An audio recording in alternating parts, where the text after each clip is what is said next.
I'm a 33-year-old man, and 6 months ago, my older brother died in a car accident. It was sudden and brutal. He left behind his 9-year-old daughter, Lily. In his will, he named me as her legal guardian, not her grandparents, not anyone else in the family, just me. Before the accident, I used to help out a lot. My brother had a demanding job, so Lily would often stay with me on weekends. We had our little routines, pancakes on Sunday mornings, movie nights, walking my dog together. I don't have kids of my own, but Lily never felt like just a niece. She was family in every sense that counted. I live in a quiet suburb in a modest 2-bedroom home. As soon as I became her guardian, I adjusted everything.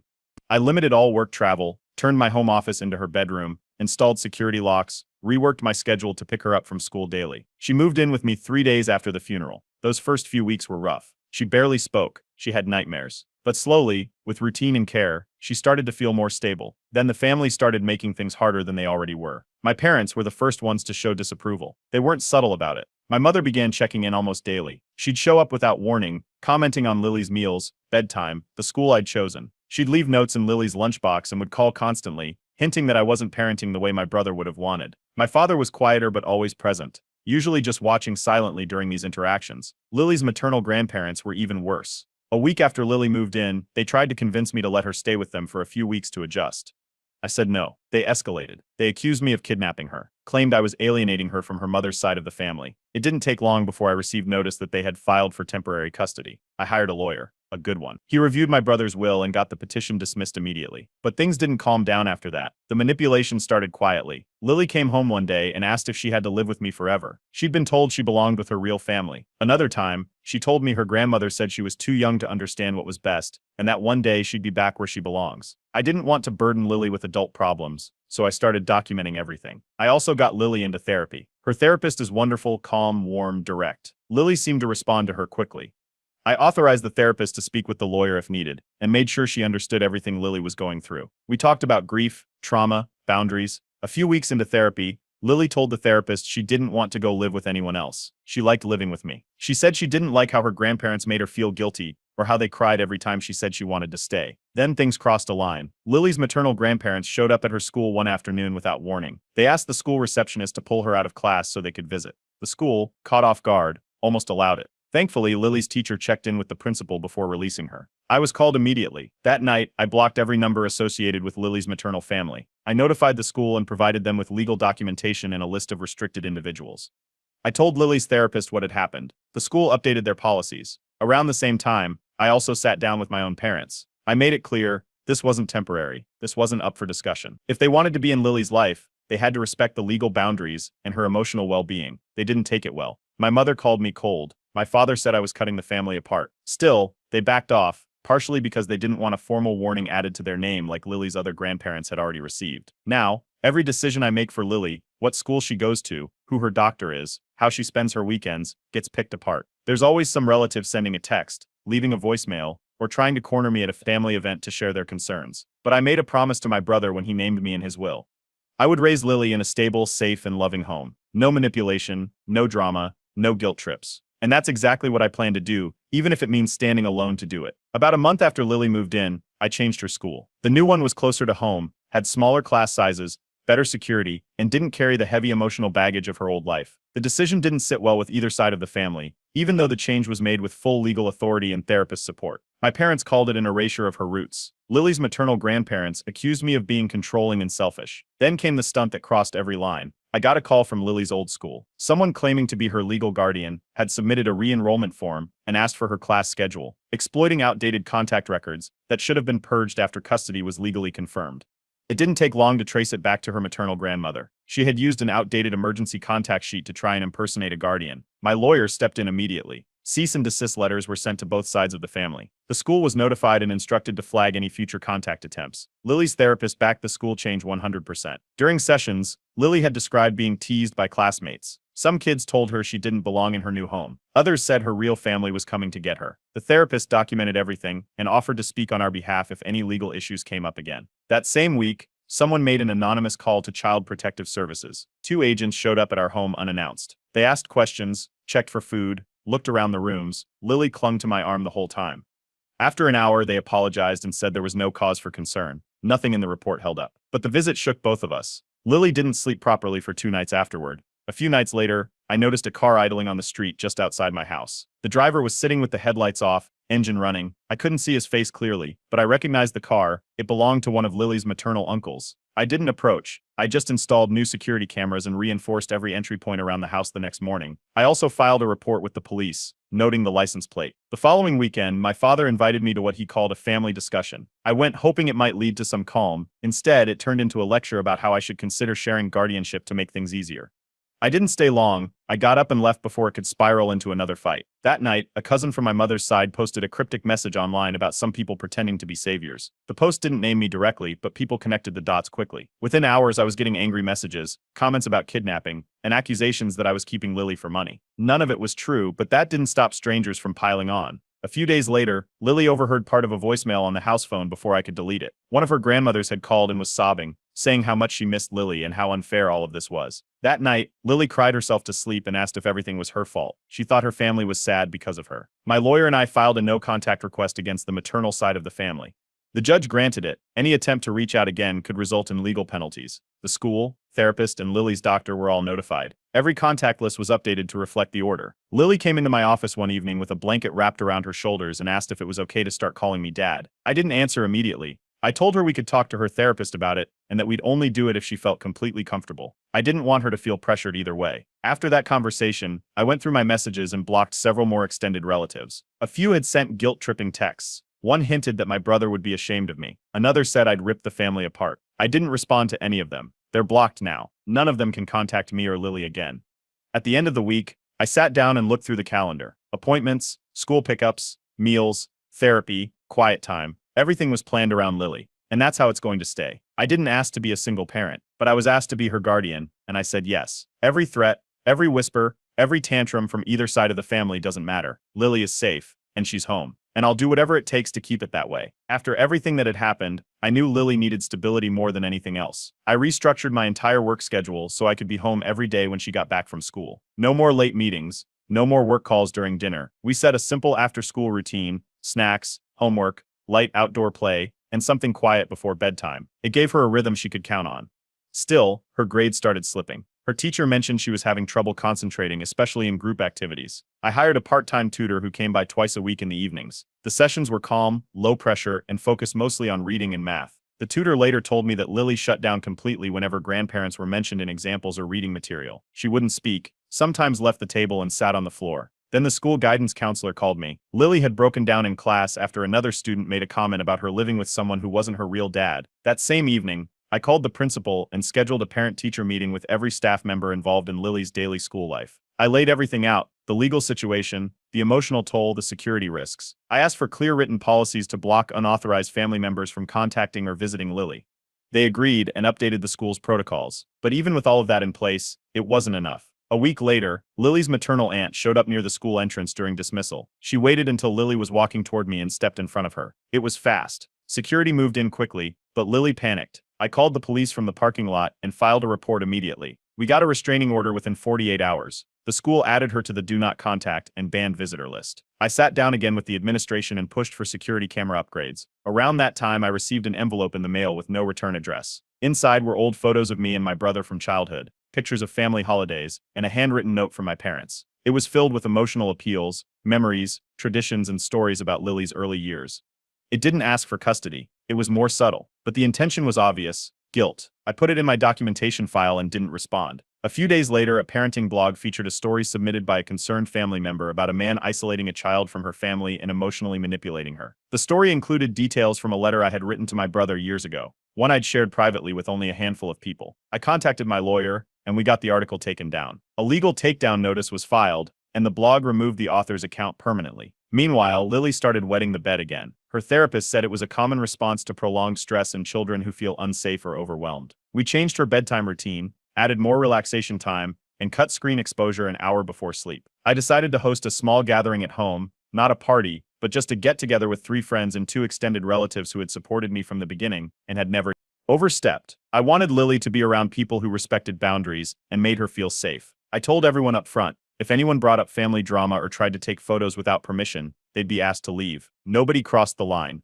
Lily even laughed a little during dinner. I also did a full sweep of our emergency contacts across the board, school, medical providers, therapist, and even my personal phone. Every person who had attempted to interfere, manipulate, or violate court orders was removed. I submitted updated guardianship documents and court orders to every organization connected to Lily's care. At the advice of Lily's therapist, I began keeping a detailed logbook. Every incident, every call, every strange package, or school-related concern went in it. I stored copies of all letters, screenshots of text messages, and even voicemails. We scanned everything and backed it up. One night, while brushing her teeth, Lily asked if she could have my last name. I paused, told her we could absolutely talk about that in therapy, and she smiled a little before going back to brushing. There was still so much noise coming from both sides of the family, backdoor attempts, manipulation, random people trying to talk some sense into me. But we had carved out a quiet, small space where things made sense for her. If protecting that space means standing alone, I'll stand alone. If it means being the villain in everyone else's version of this story, I'll be the villain. But Lily has a home now, and nobody is going to take that from her. Lily's therapist suggested we find a creative outlet to help her manage the stress, so I enrolled her in a weekend art class at a small studio downtown. The group was small, 8 or 9 kids around her age, and the instructor was trauma-informed and recommended by her therapist. The first few weekends went well. Lily brought home a painting of a sunset and a paper sculpture of a tree with pink flowers. On the 4th weekend, the studio director pulled me aside when I arrived for pickup. A man had come in, sat quietly in the corner during the open viewing time, and snapped a photo of Lily before quickly leaving. She showed me the security footage. I took a screenshot and sent it to my lawyer. It didn't take long to identify him. It was a distant cousin from Lily's maternal side who had previously shown up outside my house in a different incident. I checked our old home security files and found several late-night drive-bys over the past 2 months matching his car and face. We compiled everything and presented it to the judge. A restraining order was issued the following week, and the judge expanded the scope to include indirect communication and digital harassment.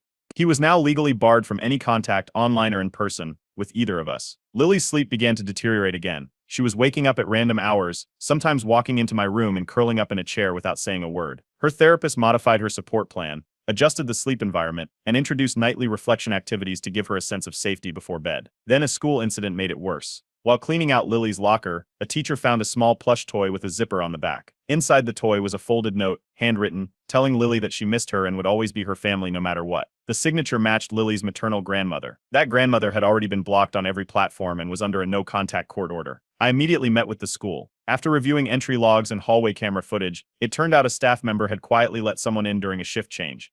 The visitor claimed to be dropping off forgotten lunch items and wasn't cross-checked. The staff member was let go the same day. The school upgraded security again, this time adding a biometric check-in system for all visitors and staff. Every guardian had to be fingerprinted and registered in the system before access would be granted. A week later, I received notice of a custody review hearing. The maternal family had filed for another hearing, claiming new evidence of psychological harm. My lawyer got it dismissed quickly. The court cited prior rulings, lack of standing, and clear documentation from Lily's therapist that the continued legal pressure was the true source of her distress. The day after the hearing, I found my car windshield cracked. Taped under one wiper blade was a message printed in bold letters: kidnapper. There were no cameras in the guest parking area of my apartment complex, so I decided to move us temporarily to a friend's guest house in a gated neighborhood.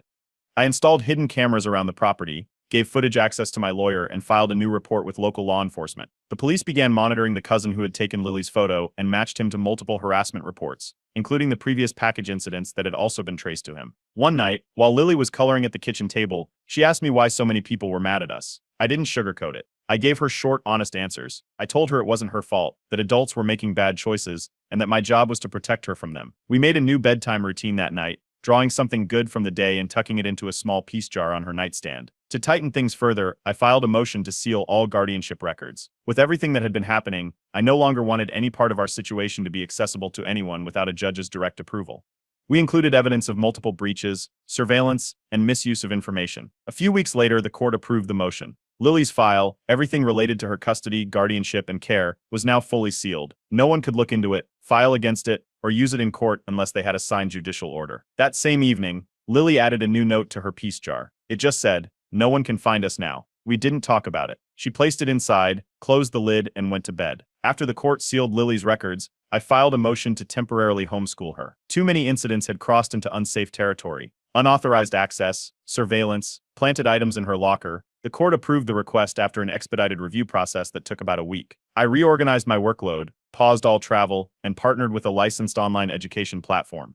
Lily's therapist helped build the curriculum structure, keeping in mind her emotional needs and attention span. We set up a small classroom in the den. It had her desk, an art easel, a calendar, and a soft corner with books and pillows. Her favorite part was being allowed to wear pajamas during lessons. On Wednesdays, we had science outdoors, where we took our lessons to the garden or a nearby park, depending on the weather. Lily also started making comic strips, hand-drawn stories with characters that looked suspiciously like us. One strip showed a girl hiding in a pillow fort, while shadow people tried to poke holes in the walls. Another one had a character named the Guard, who built a home in the clouds where no one could reach. Her therapist said it was a good sign. She was learning to process through storytelling. Then came another curveball.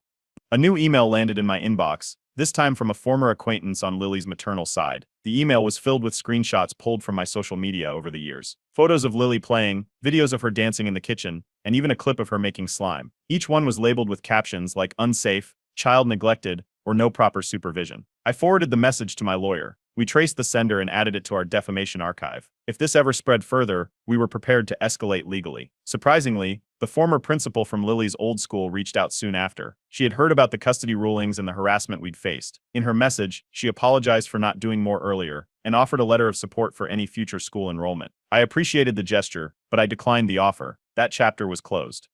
I didn't want to reopen anything connected to that environment. Around the same time, Lily received a friend request on a children's messaging app. The name didn't match anyone in her approved contact list, but the profile photo was a selfie of a teenage girl we both recognized, another distant relative on her mother's side. The account sent a message: "We still love you no matter what lies he tells." I immediately disabled internet access on Lily's tablet and phone. I contacted the app's safety team, submitted our documentation, and filed a report with local police. The account was banned, and we added the incident to our legal binder. Lily's therapist made a new suggestion: give her more say in her day-to-day life. Not the big things, just small points of control. We let her pick between 2 bedtime stories, choose which cereal to eat on school mornings, and decide the color of her notebooks. These little decisions gave her a sense of freedom inside a world that had otherwise been too chaotic. Out of nowhere, a journalist contacted me. They were working on a piece about legal guardianship disputes and wanted to feature our story. I declined. Nothing about this situation was a public topic. It wasn't a headline, it was a child's life. To give Lily something positive to look forward to, I arranged a supervised visit with a paternal cousin she hadn't seen in over a year. This cousin had never once interfered with any part of the process, had shown support from the start, and was cleared by Lily's therapist. They met in the afternoon at a secure play center. Lily was nervous at first, but by the end they were building Lego castles and laughing about old birthday parties. After the visit, I added the cousin to Lily's emergency contact list and included them in our safe circle. One more person Lily could trust. I also began building something else, a full guardianship binder. It held legal documents, therapy summaries, incident reports, copies of court orders, school communications, and every cease and desist or police file we had gathered. Each tab was labeled, dated, and backed up digitally. Every time I thought things might slow down, something new came up. But the binder made one thing clear. This wasn't a struggle I had chosen, but I was prepared to keep standing firm. A courier showed up at my door with another envelope marked urgent. Inside was a notice of emergency court proceedings. Lily's maternal grandparents had filed again, this time requesting shared custody. Their lawyers claimed Lily was being emotionally isolated, deprived of cultural heritage, and kept from necessary family ties. The court date was set for the following week. They submitted clips pulled from old social media posts, short home videos of Lily playing by herself, reading in her room, or dancing during quiet time. Every clip had been edited to remove context. A video of her smiling in the yard was trimmed to just her sitting quietly in the corner. A longer clip of her talking while painting was cut short before she started laughing. The footage was presented as evidence of neglect. In court, the judge reviewed everything, paused multiple times, and then threw it out. He called the submission misleading and unfit for consideration. Their legal team was warned about further deceptive tactics. My lawyers submitted our own collection, unbroken videos, therapist statements, school records, and the sealed custody file that had already been ruled in my favor. Lily's therapist was brought in again as an expert witness. She spoke clearly about the ongoing emotional damage caused by repeated legal threats, surveillance, and manipulative contact. She explained how every attempt to disrupt Lily's living situation undid months of progress. During the same hearing, a background check revealed something that surprised even the judge. Lily's maternal grandmother had full-time guardianship of a teenage grandson, one who had recently been suspended from school for violence. The report mentioned several warning flags, including an incident involving another minor and aggressive behavior towards staff. This detail, along with everything else, tipped the scale. The judge ruled to uphold my sole guardianship without exception. Furthermore, the maternal side of the family was barred from filing any new custody petitions without getting pre-approval directly from the court. They couldn't take me by surprise again. A few days after the ruling, Lily received 2 small packages addressed to her with no sender name. One had a stuffed keychain and a short handwritten note that said, "We're still thinking of you." The second one contained a folded family photo. I checked the parcel locker logs and security camera footage, but both boxes had been dropped off by a third-party courier with no delivery return scan. I installed a new parcel locker with digital access codes and authorized users only. We contacted the police, submitted the packages, and traced one of them back to the same cousin from the art class incident. New charges were filed for harassment and violation of the existing no-contact order. After that, I made another long-term move. I opened a private trust in Lily's name. The trust would handle her education, medical expenses, and anything related to her future well-being. It was built under a third-party trustee and named no family members. No one could touch it, challenge it, or redirect its funds. Everything was locked in. Around the same time, an ex-girlfriend I hadn't spoken to in years reached out. She said she had seen some of the online drama and wanted to offer support. I thanked her but kept my distance. Any extra connection right now, especially one with emotional history, would only complicate things.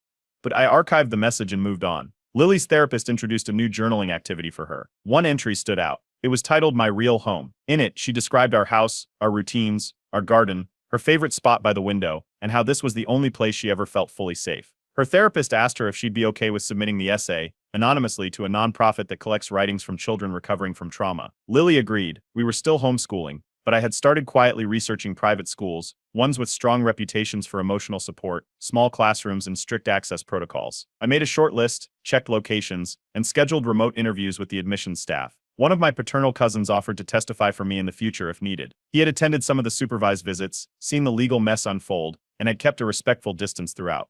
I added him to Lily's emergency contact list, one of only 4 names on it now. Then I got a new court notification, not for custody but for visitation. A petition had been filed requesting third-party, court-appointed visitation rights. It wasn't from the grandparents directly. It was submitted by an outside facilitator tied to their legal network, attempting to push supervised interaction between Lily and extended family through the back door. Another court round was about to start. Different wording, same goal, and we were ready. The court session for the third-party visitation petition started with the opposing side proposing a neutral party for supervised visits, a former family friend who had once babysat Lily. What they left out was that this person had previously been removed from the foster caregiver registry after multiple complaints, including one involving physical discipline. My lawyer immediately objected and submitted the full report, including agency notes and the official removal record.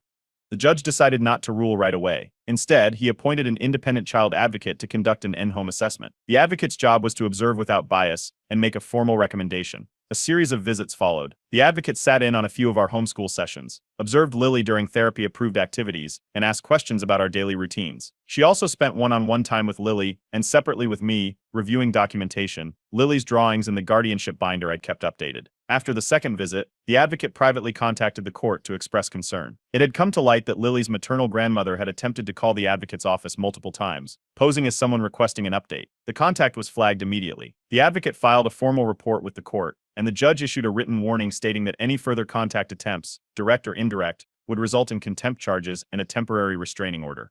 The maternal family's new attorney, possibly trying to minimize the damage, sent a settlement suggestion to my legal team. They proposed rotating holiday custody and monthly video calls. The answer was a clear no. I wasn't interested in any arrangement that reintroduced instability or blurred the line of Lily's legal and emotional safety. While this was playing out, Lily received word that she'd been accepted into a private trauma-informed school. The headmistress had come across her anonymous essay through the nonprofit submission, connected the dots through a referral, and invited us to interview. The school was designed for children with backgrounds involving loss, trauma, or custody changes. Small classrooms, enhanced security, full-time emotional support staff. We accepted. Over the next week, I helped Lily adjust. We bought her uniforms, visited the campus early for orientation walks, and built a new daily routine. She decorated her locker with printed photos of her art, added a small paper calendar, and picked a lunchbox with a forest animal pattern.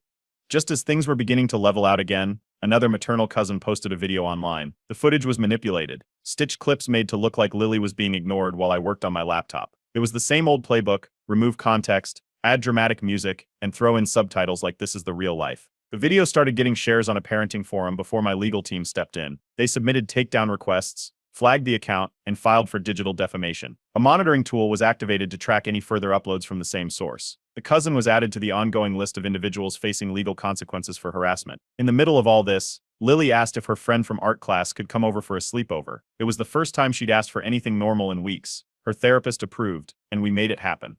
They painted, watched animated movies, made popcorn in the kitchen, and fell asleep under a blanket fort in the living room. No crying, no panic, just 2 kids being kids. I resumed part-time work again, remote only. I blocked out my schedule around Lily's school hours, her therapy appointments, and her art time. Everything was structured so that I was available when she needed me, and out of sight when she needed independence. the police called midweek with a formal update. The cousin responsible for the anonymous packages had entered a plea deal, guilty of harassment. He accepted probation and agreed to full digital monitoring. He was now legally forbidden from any form of contact, even indirect or passive ones through shared online circles. At the end of that week, I received official confirmation from the court. Lily's guardianship file was no longer just sealed, it was now permanently restricted.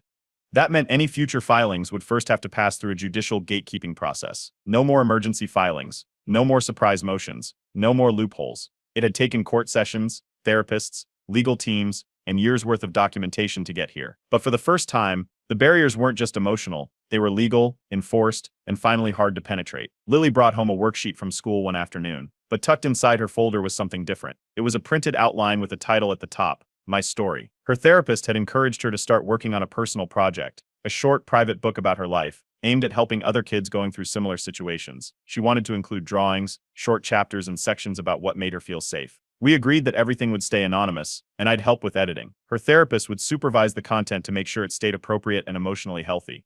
Just 2 days later, I got a call from Human Resources HR. My employer had received an anonymous email claiming I was emotionally unstable and dangerously controlling of a minor. The company launched an internal review right away. I provided documentation of the ongoing legal situation, along with statements from Lily's therapist and school counselor. Their IT team tracked the email's source. It came from a newly created account traced back to a device belonging to one of Lily's maternal relatives. I contacted my lawyer immediately. A cease and desist notice was sent to the sender. We also submitted a court motion reporting the continued harassment. It was added to our case history and the Guardian Protection Order file. At this point, even false allegations were being treated as coordinated attempts to destabilize Lily's environment. After that incident, I hired a cybersecurity consultant to audit our digital footprint. Every device was checked.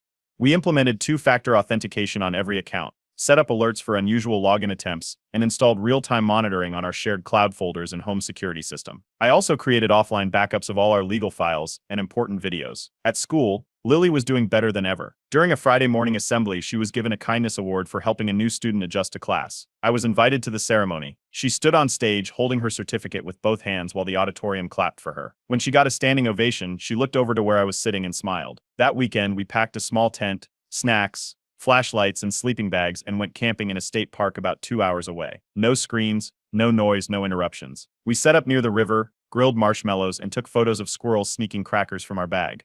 On the drive back, she said it was the happiest 2 days of her life. A few days after we got home, I heard from a mutual acquaintance that my parents had been asking around for a private investigator, even though the no-contact order was already in place. They were claiming concern for Lily's well-being and wanted updates without direct involvement. I had my lawyer contact the investigator they were in talks with. He was shown the sealed guardianship records and the court's standing orders. He backed off immediately and agreed to submit a statement affirming that he would not pursue the case. Lily's therapist continued submitting reports for court review. Each one showed improvement, better sleep, more consistent meals, and strong engagement in both classroom discussions and art sessions. She had recently started participating in group projects, something she had avoided entirely when she first enrolled. The child advocate assigned earlier filed a final report with the court.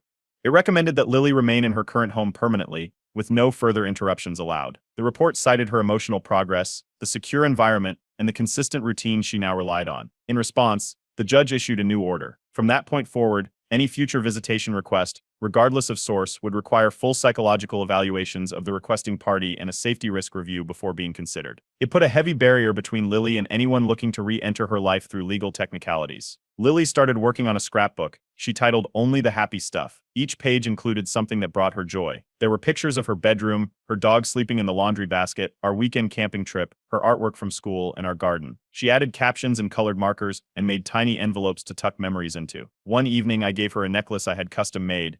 It was a small silver pendant with her initial and her father's initial engraved side by side. She held it up, looked at it quietly for a moment, then asked if she could wear it to school. It became part of her morning routine after that, brushing her teeth, checking her backpack, and putting on her necklace before heading out the door. Things hadn't slowed down completely, but for the first time it felt like peace was something we could build, not just defend. Lily's new school hosted a community talent event, open to families and neighbors. She had been practicing a short dance with her classmates, and picked out her outfit a week early. The auditorium was packed, and she was already backstage when I noticed two familiar faces near the entrance. Her maternal grandparents had shown up, ignoring the court's standing order, and were trying to make their way toward the rows of chairs closest to the stage.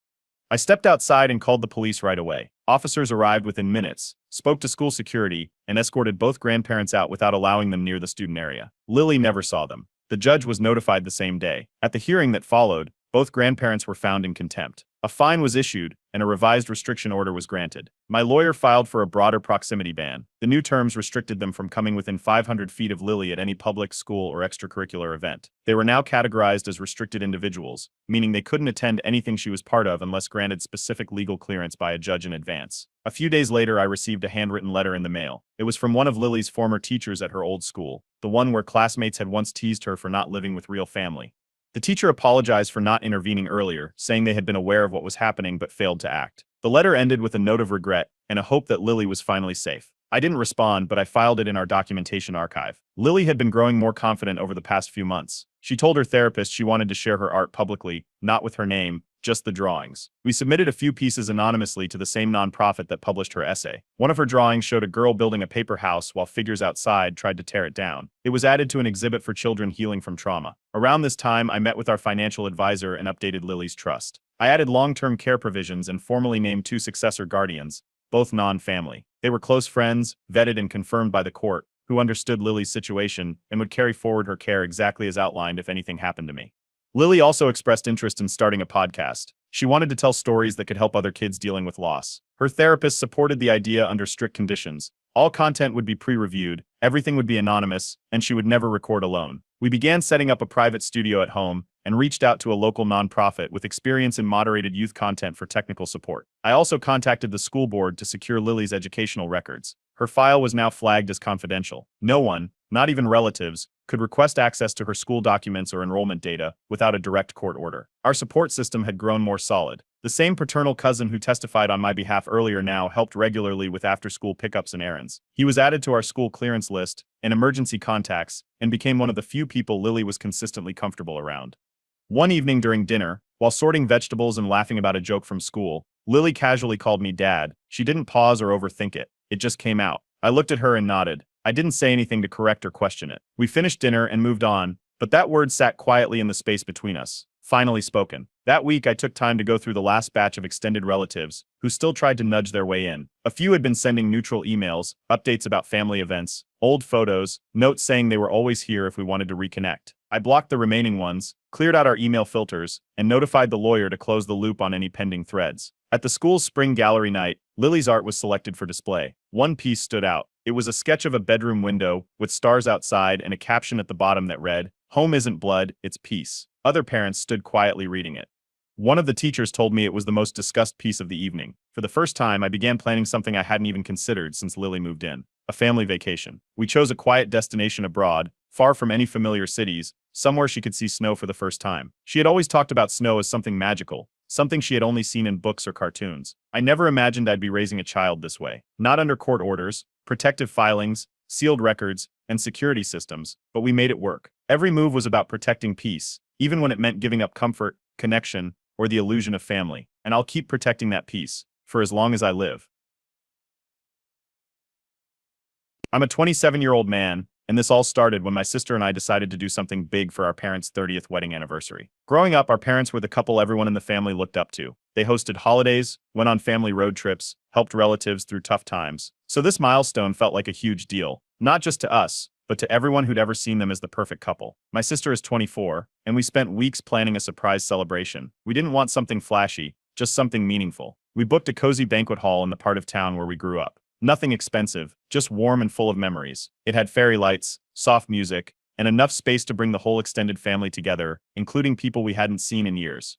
Some uncles flew in from across the country. One aunt cried when she saw cousins she hadn't spoken to in a decade. The room was full of people who knew our parents' story, or thought they did. The highlight of the night was a video montage. We worked hard on that part. I dug through dusty boxes in the attic to find old tapes, while my sister scanned dozens of printed photos from every stage of their life. We even got their wedding footage restored from VHS to digital. The project took hours every night for almost 3 weeks, but when we watched it back just once before the event, it felt worth it. In the days leading up to the party, our dad seemed distracted. He wasn't rude or distant, just off. He'd nod while we were explaining plans, but it was like he wasn't really there. He'd zone out in the middle of conversations or forget basic details we'd just gone over.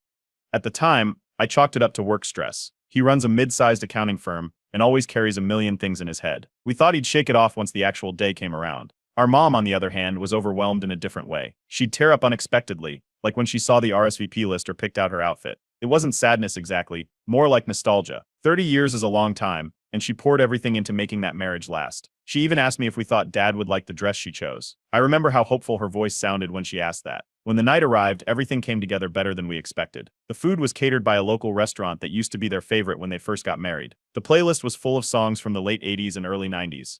People gave small toasts, mostly cousins and close friends, talking about how much our parents meant to them. Everyone laughed and cried at the right moments. Then came the video. It played on a rented projector against a big white wall. It started with their wedding day, moved through baby photos of me and my sister, vacations, birthdays, graduations. Everyone watched silently except for the occasional laugh or gasp. Some people were wiping their eyes by the end. The final clip was a short message from me and my sister, just thanking them for showing us what real partnership looked like. When the video ended, the applause was loud and genuine. People were clapping for a love story they thought they knew. Then my father stepped forward with the microphone. He started by thanking everyone for coming, and for the love and support over the years. He looked around the room like he was searching for the right words.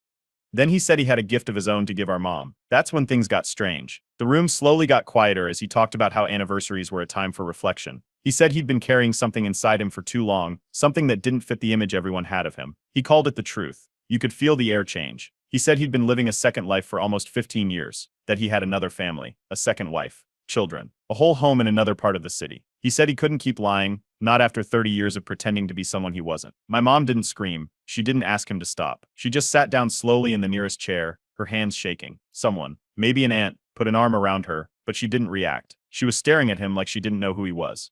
My sister stood up so fast her chair tipped backward. Her voice cut through the room, shouting questions, calling him a liar, demanding answers. I couldn't move. I just stood there, watching the man who had raised me unravel everything with a calm voice and no emotion. People were whispering, some walking out, others were frozen in place like us. My world didn't just shift, it cracked. I'd spent weeks organizing a tribute to a marriage I thought was real, and in the span of 5 minutes it became a funeral for a family that no longer existed. As soon as my dad put down the microphone and stepped away from the center of the room, the entire celebration collapsed. A few people started crying. Some stood up and left without saying a word. Others started whispering loud enough that the whole place buzzed like a hive. One of my uncles got up and tried to stop my dad before he reached the exit, but he brushed past him without saying anything. A couple of people shouted things, angry, confused, but he didn't even turn around. My mom didn't move. She stayed slumped in the chair where she had first sat down during the confession. My aunt rushed to her and tried to steady her shoulders. She looked frozen. Her hands were clenched tightly in her lap. My sister and I walked up slowly. She didn't look at us, didn't blink. She was just staring in the direction of the door my dad had walked out of. We helped her out to the car. I drove, and my sister sat in the back with her, holding her hand. No one said anything the entire ride. When we got to the house, my mom walked inside quietly, went straight to her bedroom, and locked the door. She didn't even change out of her dress. The lights stayed off. That night, I tried calling my dad.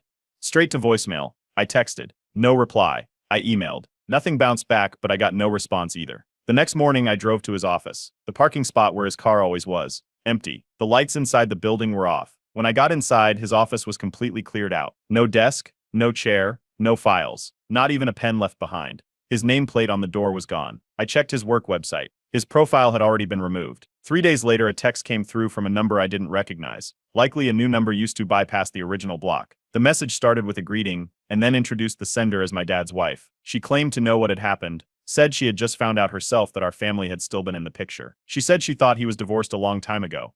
Said she wanted to talk, to explain her side. I blocked the number without replying. That same day, my sister called me from the hallway outside our mom's room. She said she hadn't eaten, hadn't come out, hadn't spoken a single word. My aunt had been checking in every morning and night, but nothing changed. We gave it another day, then took her to a mental health center. She didn't resist. She just followed us out of the house with slow, small steps. News of what happened spread quickly. One cousin called to ask if it was a prank. A few relatives texted us long messages full of support, but soon enough, people started picking sides. Some cousins said it was obvious something had been wrong for a long time and asked how our mother didn't catch it. One aunt said she always thought our dad was too perfect. A family friend said he once saw him eating alone in a restaurant on the opposite side of the city, and now wondered if that was his other life.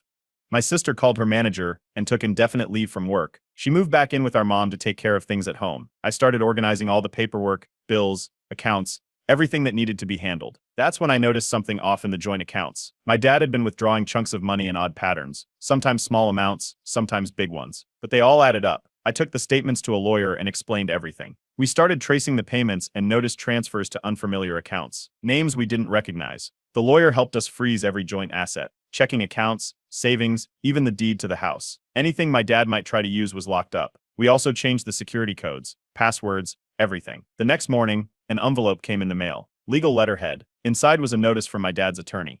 It said my father would not be making personal contact anymore, and all communication would now go through court-approved mediation. No explanation, no apology. Just that. I showed it to my sister and tossed it into a drawer. She didn't say anything. She just went back to our mom's room and closed the door behind her. That was the 7th day since the party. We hadn't seen our father since the moment he left the banquet hall. We still didn't know where he was living, and he hadn't made any effort to explain anything, not even to my mom. The woman he was married to for 30 years was left with a shattered life and no answers. And the woman from the other side? Blocked. There was no way to prepare for what came next, but after everything we just uncovered, it was clear this wasn't the end. It was only the beginning. The first thing our lawyer confirmed after reviewing everything was that my father's second marriage wasn't just immoral, it was illegal. It wasn't a vow renewal or some secret civil partnership. It was a full-on marriage ceremony with paperwork, signed and submitted, while he was still legally married to our mother. That made it a clear case of bigamy. Once that was established, we dug deeper into the financials. The records I had originally flagged were just the surface. Over 10 years, my father had been pulling money from joint accounts, amounts ranging from small monthly withdrawals to larger transfers disguised as business expenses. Those funds weren't going into investments or savings. They were supporting the other family. Rent, school fees, vacations, utilities, all tied to another address, another household. Our lawyer advised us to compile everything into 2 separate cases. One was a criminal complaint for bigamy and financial fraud.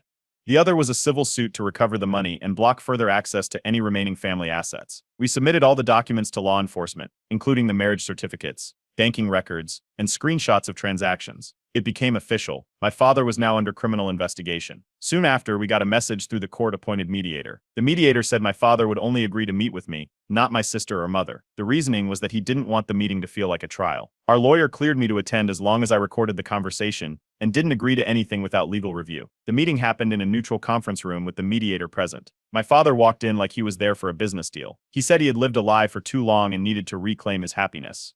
He called the confession at the anniversary party his release. He talked about stress, about expectations, about how he never meant for anyone to get hurt. Then he admitted, on record, that the second marriage happened in another state and that he kept both lives separate to protect everyone. I recorded the whole thing with permission and later handed the file over to our lawyer. My sister refused to even discuss the meeting. She said she was done hearing his voice, done giving him any space in her life. She had already deleted every photo of him from her phone and boxed up anything he'd ever given her. Our mom listened to the recording once. Then she walked into the lawyer's office and filed for divorce immediately. She also requested an emergency restraining order, attaching the audio clip and a signed statement outlining the emotional harm caused by his deceit.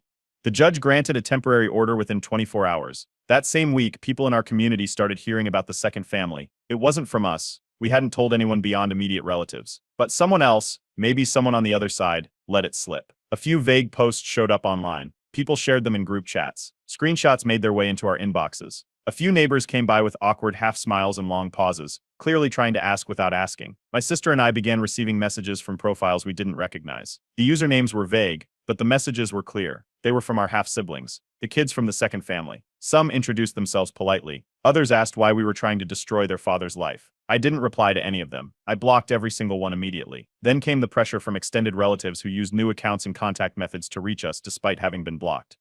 A few older cousins and 2 aunts messaged us privately. They said things like, maybe it's time to talk things through and no one wins when families split like this. One of them used the phrase for the sake of peace. I didn't argue. I didn't explain. I just blocked them all. Anyone who couldn't understand what my mom went through wasn't someone I needed to hear from again. I stayed focused on helping my mom get back on her feet. She had no interest in social gatherings or gossip, and neither did I. We met with our lawyer regularly. We filed updates to the court. We worked on getting her name off anything that might still be tied to my dad, property records, tax documents, joint insurance policies. One day, a call came through from a different number. It wasn't familiar, but I answered it anyway. It was my father. He tried to speak, but I hung up before he could say a full sentence.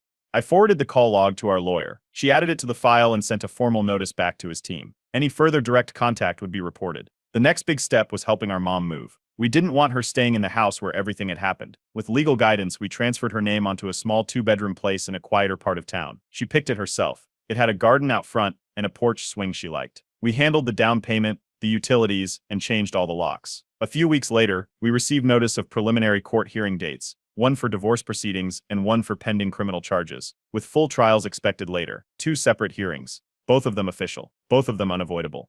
We marked them on the calendar and kept moving forward. There was no looking back anymore. The morning of the first hearing, we arrived at the courthouse early. My sister sat quietly next to our mom in the waiting area while I handled check-in with the court clerk. A few minutes later, my father entered the building with his lawyer. He didn't look around the room. No greeting, no glance. Just walked straight to the other side of the hallway and sat down. Not a single word was exchanged between him and any of us. Once inside the courtroom, the judge quickly reviewed the case and agreed to separate the divorce and the criminal fraud hearings into two separate timelines. The divorce would be fast-tracked to protect my mother's financial stability. The criminal proceedings would follow once the investigators finalized their report. During the divorce segment, my father's lawyer tried to paint a picture that both spouses had always handled their finances separately and with full knowledge of how accounts were being used. But when we presented our records, monthly bank statements, cash withdrawals, and transfers tied directly to bills and property associated with his other household, the story unraveled. There were over a dozen entries marked as business-related expenses that matched the rent paid on his second residence. Under questioning, my father admitted to sending money regularly to the other household, calling it support for his children. He tried to defend it by saying he was doing what any father would do. The judge didn't respond to the emotional angle. Instead, the court requested a full review of the account history and authorized an independent audit. Our mother's lawyer then introduced surveillance footage from 3 nights earlier. It showed my father walking past her new apartment complex at midnight. He stayed across the street for about 10 minutes before leaving. The court had previously approved a temporary restraining order, but the footage proved he had violated it. The judge immediately signed off on an extended protective order. Before the session ended, we filed a civil motion to freeze any remaining joint property, preventing him from selling or accessing anything until the investigation was complete. The judge approved it on the spot. By the time we left the courthouse, he had lost access to the last of the marital assets. As we were walking out, a woman approached me just outside the courthouse gates. She said she knew my half-brother and that he had written a letter he wanted me to have. I didn't take it. I didn't say a word. I just turned and walked away. An hour later, she tried texting me. I blocked the number before opening the message. That night, my sister had a panic attack after stumbling across a thread online. Someone had shared clips from the court transcript along with old family photos. The post had hundreds of comments, some gossiping, others speculating about who knew what. She couldn't breathe. We called her therapist, and she stayed the night at my place instead of going back to our mother's house. The next day, a classmate from high school messaged me. His family, he explained, had known about the second family for years. Apparently, his father worked with someone close to my dad's second wife. They had been invited to barbecues, weekend brunches, and holiday events. They thought my mother was long divorced and out of the picture. It hit me how deep my father's lie had gone, beyond our house, into neighborhoods and workplaces we'd never even thought to question. At her support group, my mother tried to open up about the hearing. One of the newer members interrupted her story to defend the second wife, calling her a woman who had also been lied to. My mother left before the meeting ended and never went back. The next day, we found a different therapist who ran private trauma sessions without a group. Later that week, a cousin I hadn't heard from in a while sent me a photo. It was taken just a few days ago, at a restaurant 2 towns over. My father was sitting at a table with the second wife and their children, smiling, eating dinner like nothing had happened. I didn't reply. I deleted the message and blocked the cousin's number. A few days later, our mother received an envelope with a court-mandated written apology. It was typed, formal, and avoided direct blame. Instead of taking accountability, it focused on how life choices can lead to unintended consequences. She tore it in half and dropped it in the trash. At that point, we began working with an estate attorney. We didn't know what else my father might have prepared behind the scenes: insurance policies, secret trusts, alternate wills. The attorney reviewed the public records and found one change already in process: an unsigned but drafted will that divided his assets between our family and the second one. It hadn't been filed yet, but it was enough of a red flag to act. We opened a full audit of any possible estate planning documents. We weren't going to let any more surprises hit us from the dark. What started as an anniversary celebration had become a courtroom war zone, and we were preparing for every twist that might still be coming. The estate attorney called us in for a follow-up meeting after finishing the audit. What they found was a recently updated draft of a will, one that split my father's assets between both families. The draft listed names we recognized and others we didn't. It had been prepared quietly, without our mother's knowledge, during the last 2 years. Since many of the listed assets were funded using marital money, our attorney prepared a formal challenge. The goal was to contest the document's validity based on fraud, undisclosed beneficiaries, and the misuse of shared finances. We filed a probate injunction that same week. The court approved it and issued a freeze on my father's estate. No part of it could be touched, claimed, or transferred until the criminal charges were addressed and resolved. Any financial movements would require written approval from the court. That included real estate, investment accounts, even a family vehicle still registered under both their names. At the same time, my sister started the paperwork to legally change her name. She no longer wanted anything tying her to our father, not emotionally, not legally, not even on paper. I helped her file the documents and signed off where needed. The court accepted the petition, and she got her new documents 2 weeks later. Not long after, the second wife posted a long, carefully worded message on social media. She described herself as collateral damage, claimed my mother was harassing her family, and even said her children were scared to leave the house. The post didn't name anyone directly, but the references were obvious. Screenshots started circulating, and a few people tagged our old family friends. I sent the post to a defamation attorney. He drafted a cease and desist order and filed a request to have the content legally taken down. We included copies of the financial documents and legal filings to show the real timeline. Within 5 days, the post was deleted and her account went private. But the damage had already started. People began speculating again, this time louder. Rumors reached my workplace. My manager called me into a meeting. He said he wasn't prying but had been asked by someone in HR whether the public legal case would impact the company's image. I kept my response short and professional. I explained that it was a private family matter and that everything was being handled through the court. That was the end of it, at least for now. Meanwhile, some relatives started organizing dinners and get-togethers again, but this time they included my father's second family and left out our side entirely. Invitations were never sent. Photos appeared online a few days later showing cousins and uncles laughing around a table, with the second wife and her kids sitting beside them. That's when 3 aunts sent us a message, asking why we were still holding on to anger. One of them said it was time to forgive and rebuild. I blocked all 3 without replying. Then one of our cousins, someone we had trusted up to that point, leaked screenshots of a private group chat they had saved before we changed our communication channels. They gave them to a small local gossip page that had already picked up parts of the story. The screenshots were edited, leaving out all the facts about what our father had done. The post made it seem like we were out to destroy his life for no reason. I deleted all existing group chats the same night. Then I created a new one with just my mother, my sister, and 3 relatives who had stood by us since day one. We changed privacy settings, switched to encrypted messaging, and decided not to discuss anything outside that group again. We also got an update from the private investigator we had hired during the early stages of our legal response. He confirmed that my father had rehearsed the anniversary confession weeks in advance. He had shared notes and practiced the speech with at least 3 close friends, none of whom had warned anyone. That report was added to our court file. It supported our claim of intentional emotional damage and helped build the case for additional punitive damages. A few days later, the divorce was finalized. The paperwork arrived by certified mail. My mother was now legally separated, with full control of every asset in her name. Her credit was clean, her house was secure, and her legal record showed no liability for anything my father had done. To mark the moment, not to celebrate, but to acknowledge it, we took her out to dinner. Just the 3 of us. No speeches, no candles, no fancy reservations. We picked a quiet spot near her new apartment. She ordered something simple. My sister asked the waiter to take a photo. Not a posed one, just a memory. We ate slowly, paid the bill, and walked her home. No one said much that night, but after months of chaos, silence finally felt like progress.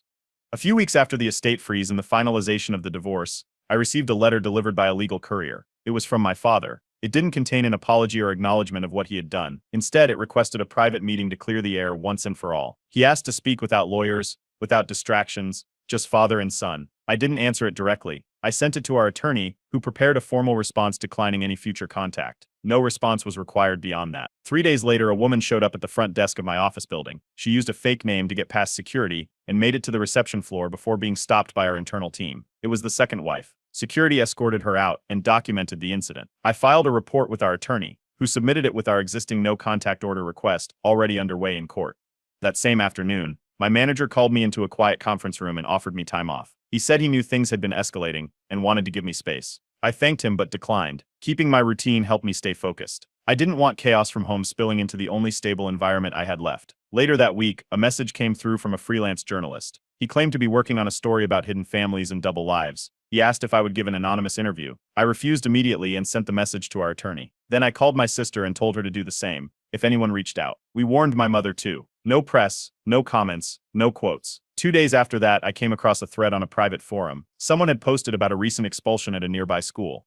The description matched my half-brother. The post said he got into a physical altercation after being confronted about the situation with our father. No names were mentioned, but people connected the dots. A few of the comments even speculated about who else was involved. That night, I started receiving anonymous texts from unlisted numbers. Most of them were accusatory, calls to stop ruining a good man's life, messages about how I was destroying an innocent family. I didn't respond. I forwarded everything to our lawyer, who documented the harassment and filed a police complaint. My sister started receiving similar messages. She took it a step further and had a new home security system installed the next morning. A legal consultant walked her through how to log every attempt at contact and document each message. The court hearing for the restraining order went through a few days later. Based on the office incident, the fake name at the building, and the anonymous harassment messages, the judge granted an enforceable no-contact order against the second wife and every member of her immediate family, including the half-siblings. Any future contact would trigger immediate legal action. That same week, a former business associate of my father reached out through our lawyer. He confirmed that my father had been quietly terminated from his accounting firm. Clients had learned of the bigamy and fraud. Some pulled their contracts. Others raised concerns about ethical compliance.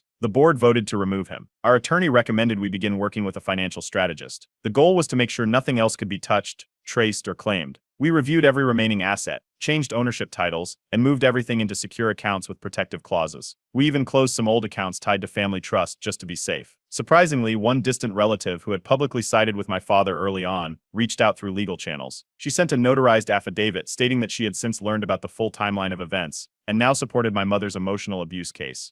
It wasn't a game changer legally, but it helped show that people were slowly understanding the scope of what had happened. That's when my father's legal team made their next move. They sent a financial settlement offer. It included a substantial sum, enough to avoid a drawn-out trial and keep everything off the public record. The offer came with a condition. The settlement would be private, no further civil claims, no media coverage, just a quiet end. We rejected it. We weren't just after money. We were after accountability. This wasn't going to end with a check and a confidentiality clause. It needed to be seen, heard, and recorded as part of the official court record. The lawyer filed our official rejection and requested the trial move forward. A few days later, we received confirmation. A date was set. The court would hear the case for emotional damages and inheritance fraud.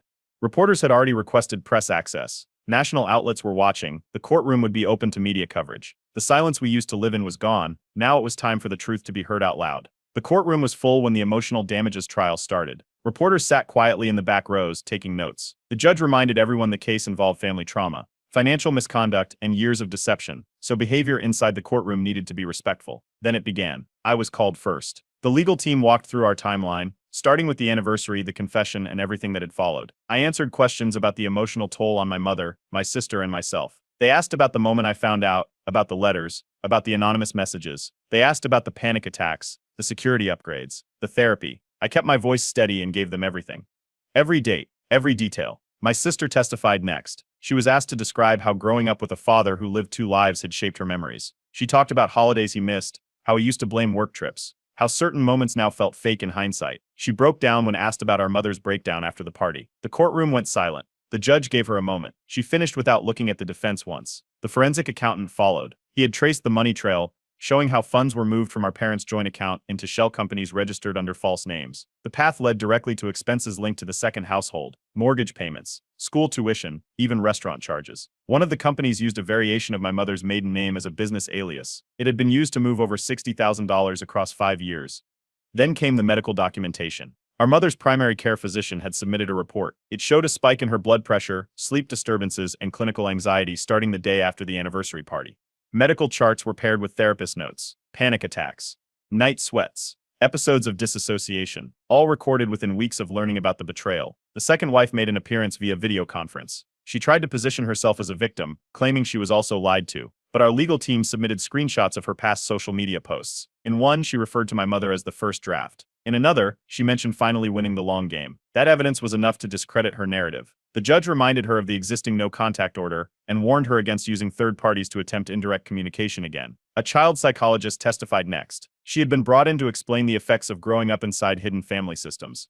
She detailed how secret households can cause lasting damage, confusion, trust issues, attachment problems. She explained how these situations often create lifelong complications in identity and relationships. A former coworker of my father agreed to testify anonymously. He worked under my father for nearly 10 years and said my father once bragged about managing 2 homes like departments at a corporation. The quote was recorded in an HR log when the coworker reported it internally. That document was submitted as part of the testimony. Then came a discovery we hadn't expected. The estate attorney uncovered a trust that had been registered using our mother's maiden name. The trust listed the second family's address and was set up as a fallback in case of legal complications. Our legal team immediately filed for an emergency freeze. The court approved it before the day ended. Next, a distant uncle submitted a set of photos.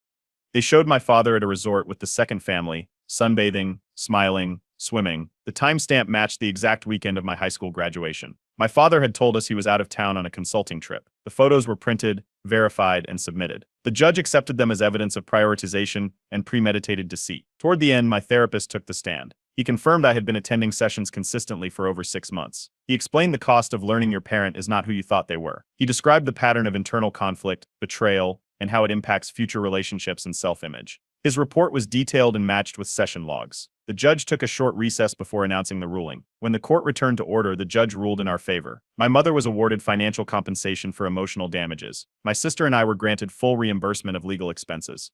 A final injunction was placed on all known assets tied to the fraudulent accounts. As the judge closed the session, my father turned around to look at me. I saw him out of the corner of my eye. I didn't stop. I walked past him without looking back. Outside, cameras were waiting. We didn't say a word. We walked down the steps, into the car, and drove away. There were no questions left to ask, only truth left behind. About 5 weeks after the trial ended, I got a notification from the ancestry testing site I'd signed up for months earlier. I hadn't checked it since before the anniversary disaster, but this alert said there was a new DNA match, close family. The profile was of a 32-year-old man, and the maternal line didn't match either my mother's or the second wife's. I contacted our legal team before doing anything else. They launched an immediate search and confirmed what we feared. This man was a half-brother, born from a completely separate relationship. His mother wasn't listed in any court documents, financial disclosures, or the estate audit. She had never come up, not once, not by name or mention. This wasn't just another hidden detail. This was a third family, with a history running parallel to both ours and the second household. When we informed our mother's legal team, they filed an amendment to the divorce financials. Since marital funds had potentially supported a third household, the agreement needed to reflect that. Any claims of one-time mistakes or emotional confusion were now completely invalid. It wasn't a second life. It was a system. The woman connected to the third family sent a message through a law firm. She stated she had no idea about the other families and wanted no part in the ongoing conflict. She also confirmed she would not be seeking contact with us or attempting any legal involvement. I had our attorney send a formal response instructing her legal representative to cease all future communication. Privacy barriers were reinforced across all our accounts and addresses. Meanwhile, a few extended relatives started planning what they called a reconciliation retreat. They sent invitations around, claiming it was time to bring the family back together. They included members from both sides, people who had attended gatherings with the second family and who had dismissed what my mother went through as miscommunication. I declined immediately and made it clear I would not participate. I called it what it was: performative and dangerous. Around the same time, the second wife filed a request through her attorney, asking for burial plot access. Specifically, she wanted her children, my half-siblings from that marriage, to have rights to our family's burial site, which had been purchased decades ago by my grandparents. We submitted our original deed and all related documentation proving full ownership, along with a legal motion contesting her petition. The court blocked it before it even reached a hearing. The second half-brother, the one who had previously messaged anonymously, resurfaced on social media. He posted vague accusations about greedy siblings and truth being buried by lawyers. Though he didn't name us directly, screenshots were sent to our legal team. They drafted a cease and desist order and served it electronically and by mail. One more post and he'd face court action. An old high school teacher reached out to me next. She still lived in the neighborhood and said she had found a letter from my father. It had been handed to her years ago, meant to be delivered to me after graduation. She hadn't seen me since and held on to it. The envelope was sealed, written in his handwriting. I didn't read it. I gave it to my therapist during our next session and asked for it to be processed in a clinical setting, not as a personal message. Shortly after, we got a final ruling from the court on the estate dispute. All marital and inherited assets were officially transferred to my mother, with no contest permitted. It was a clean ruling, no vague language, no loopholes. Everything that should have been protected from the beginning was now fully secured under her name. Once that was done, I decided it was time to leave the apartment I'd lived in throughout the entire ordeal. I moved into a new place across the city, under a new lease with all new contact details. The only people who know where I live now are my sister and one friend I've trusted since college. No extended relatives, no acquaintances. My sister and I also went through the legal process to change our last names.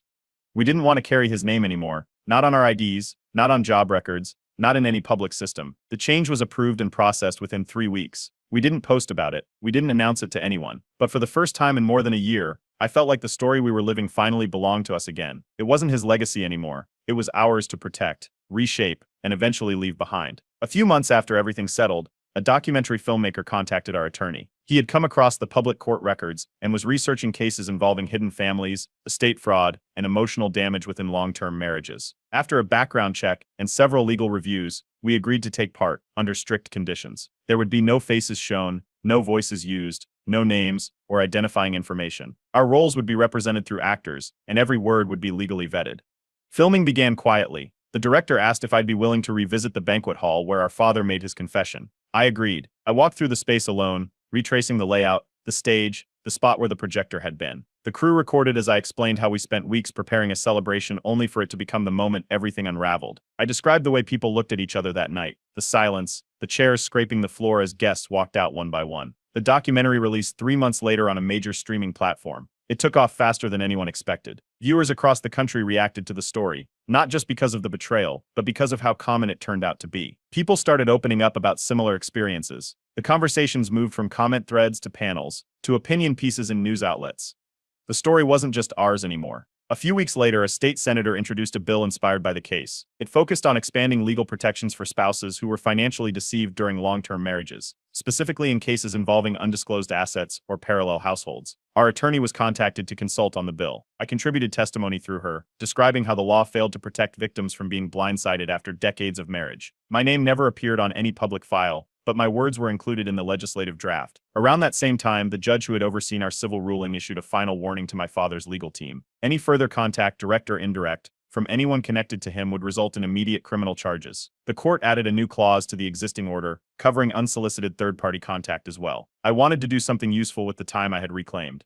I reached out to a nonprofit that supports individuals recovering from coercive family systems and long-term emotional betrayal. I started helping behind the scenes, managing spreadsheets, vetting resources, preparing reports. Eventually, I began meeting with other survivors in group discussions. I didn't share my full story. I didn't need to. Just showing up was enough. On a quiet afternoon, I visited our attorney's office. I brought a handwritten note and a small box of chocolates. It wasn't much, but I wanted her to know we hadn't forgotten what she did for us. When the world didn't want to acknowledge the damage, she did. She made people see it wasn't just drama, it was destruction that had legal consequences. My sister found her own way forward. She started writing down memories during therapy sessions. At first, it was just for herself, but soon, it turned into a full manuscript. Her therapist encouraged her to submit it to publishers. A mid-sized publishing house picked it up 6 months later. She didn't use our real names. The story was hers to tell. When the book launched, I went to the event but sat in the back. She didn't look for me. She knew I was there. Our mother moved to a coastal town after the estate was finally cleared. She found a small house with a garden and a view of the ocean. On what would have been her next anniversary, she sent a photo of the sunrise. No caption, no message, just the sky changing colors behind the water. Before the new owners took possession of our childhood home, I visited one last time. Most of the furniture was gone. Boxes lined the hallways. I walked room by room, pausing in the doorway of my old bedroom, then the kitchen, then the living room. I didn't take much. Just a framed photo of my mother, my sister and me taken before everything changed.